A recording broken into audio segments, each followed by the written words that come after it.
Halos 2 bilyong piso. Yan daw ang kabuuang halaga ng pork barrel o PDAF na dumaan kay Janet Lim Napoles ayon mismo sa kanya. Pero bukod sa pera, may mga kotse rin daw na hiningi ang mga mambabatas at mga ahente.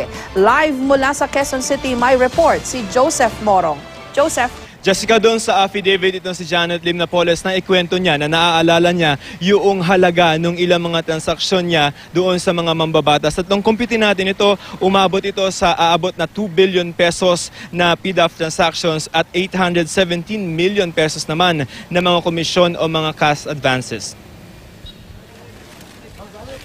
Sa ikalawang affidavit ni Janet Lim Napoles na ibinigay ng Department of Justice sa Senate Blue Ribbon Committee, sinabi nitong 18 senador ang nakatransaksyon niya. Inalok o kinuha niya ang Priority Development Assistance Fund o PDAF. 3 senador naman ang binigyan niya ng campaign funds at 100 mga kongresista ang di umano'y nakuhaan rin niya ng PDAF.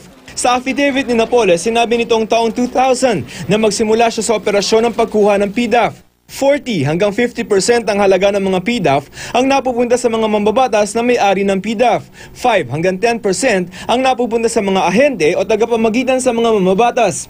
2 hanggang 15% naman sa mga ahensya ng gobyernong pagdadaanan ng PDAF. May production cost sila na 20% hanggang 35% at ang kita at operational cost 5% to 10%. Pero magkano ang halagang pinag-uusapan natin dito? Sa kanyang salaysay, may mga transaksyong naaalala ni Napoles ang halaga ng proyekto at komisyon o advance na pinaluwalan muna niya. Pero maraming ang natatandaan lamang niya ang kanyang kadil na mga mambabatas o ahente. At kung susumahin ang halaga ng mga proyekto na naaalala ni Napoles, aabot ito sa 2 bilyong pisong PDAF na napakinabangan niya. At ang mga komisyon o advance na ibinigay niya sa mga mambabatas, mga ahente nito, mga opisyal ng mga ahensya ng gobyerno ng dinaanan ng PDAF, aabot sa 817.47 million pesos. Hindi pa kasama dyan ang minsan ay mga di umano'y kotseng advance na kinukuha ng mga mambabatas o ahente. Sabi ni Napoles na alam daw niya na sa kanyang paglalahad maraming magagalit pero gusto lamang daw niyang masabi ng buo at malinaw ang katotohanan. Para sa abogadong si Professor Daroy Morales, may hangarin si Napoles sa kanyang affidavit. MR ito sa isipan ng mga tao. MR ito sa tinatawag nating public opinion. Mercy na, yun ang hinihingi niya. I cannot have it under the law. May I have it under the justice system? Or justice itself, I cannot have mercy na lang. Yun ang hinihingi niya. Pero magagamit pa ba niya itong extended affidavit na ito bilang depensa sa ombudsman kung saan hinihintay na lamang ang pagresolba ng motion for reconsideration sa unang utos ng ombudsman na pakasuhan sina Napoles? For the MR, in the first place, medyo pasunan, no? Yung, so di na pwedeng MR ito? We cannot consider this as an MR sa ombudsman. Pero maaaring magamit pa naman daw ng investigating bodies ang affidavit ni Napoles para magkaroon ng bagong investigasyon. Para kay dating Special Prosecutor Dennis Villaignacio na lumitis kay dating Pangulong Joseph Estrada sa kasong plunder, dapat daw ay maging maingat ang DOJ, maging ang ombudsman sa pagkagat sa affidavit ni Napoles. Tawag namin sa mga trial lawyers na strategy na smoke and mirrors strategy. Ginagawa yun ng mga parties na already nasa corner na sila, na-trap na sila, and they have to come out with some deceptive moves. Ito kay Ms. Napoles. O ito, willing ako sabihin na, ito, mga ganyan. If only she could get what she would want, immunity from suit. Dahil baka sa huli sa halip na malambat si Napoles ay mahirapang makakuha ng sentensyang guilty beyond reasonable doubt ang mga tagapaglitis. Kasi sa criminal case, it has to be guilt beyond reasonable doubt. So, mababaliwala na rin dahil ang dami ng version. In the end, ang state ata ang nalamangan ng mga respondents. Jessica, doon din sa affidavit ni Napoles, sinabi niya na 3 to 10% yung kanya of the total project cost yung kanyang nakukuha. Jessica? Okay, just to bring back perspective dito sa issue ng affidavit ni Napoles, Joseph, can you refresh me, no? Paano ba na-extract kasi itong affidavit na ito from her? Wasn't it the government that initiated na makakuha ng affidavit from her? For una dun sa draft, di ba? Dahil because of the draft affidavit, nakasuhan yung tatlong mga naunang senador. Itong extended affidavit, how was it extracted from her? Okay. First off, yung pinag-uusapan nating kaso sa Ombudsman, that's based on Ben-Hur Luy and the other whistleblowers' testimonies. No? Okay. Nung time na yun, wala pa tayo naririnig galing dito kay Mrs. Napoles. It's only recently, siguro mga 2 months ago, 2 months or a month ago, nung ooperahan siya, na sinabi niya na gusto ko sana makausap itong si Secretary Leila de Lima ng Justice Department because, ooperahan ako, hindi ko alam kung mangyayari and I want to tell the truth. So kaya nagkaroon ng pagkakataon yung Department of Justice to get yung affidavit niya. Ngayon, ang problema kasi doon ay time, no? Ang affidavit na yan ay dumating doon sa time na yung ombudsman ay nandun na sa towards pag-resolve na motion for reconsideration. Ang alam natin, doon sa proseso ng ombudsman, yung sa first resolution ng ombudsman ng April 1, walang nabasa na motion for na counter affidavit ang ombudsman galing kay Mrs. Napoles. It's only during, ang sabi nitong, may iba nagsasabi na nakapag-submit during the period ng MR. So parang, itong sinasabi ngayon ni Mrs. Napoles, kahit makapal at maraming detalye, saan ito magagamit? Kung papasok yan at i-accommodate yan ng ombudsman, that is a problem. Because, kailangan mo naman, halimbawa, tatanggapin ng ombudsman, o sige nga, ano ba yung sinasabi mo? Pag kinuha yan ng ombudsman, kailangan pasagutin mo yung mga isinasangkot niya dyan. Pagpalagay na natin, let's focus on the 3 senators.